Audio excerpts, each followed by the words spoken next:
站在面前的人，究竟是個什麼母親？每句說話令人感到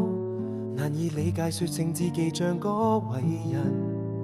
看似是帶領着別人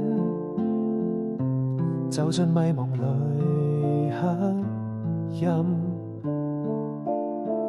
背負着自己良心，面對問題還是牽引，會令人感覺極度難受，堅信自己是個聖人，不斷重複而得到認同，想不起傷害了自己最信任的人，還是要繼續傷害別人。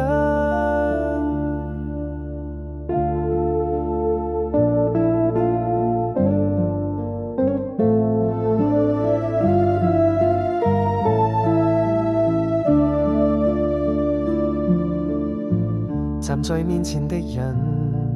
究竟是個什麼母親？每句說話令人感覺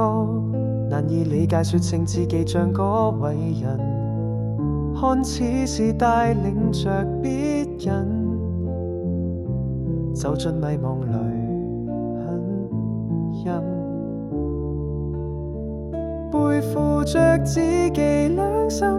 面對問題還是牽引，會令人感覺極度難受，堅信自己是個聖人，不斷重複而得到認同，想不起傷害了自己最信任的人，還是要繼續傷害別人。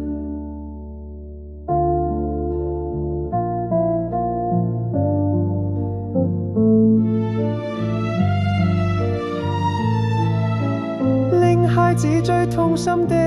不敢對他人承認這個母親，重複聽到被他傷害，還是很想說出，所做出的就是為了愛我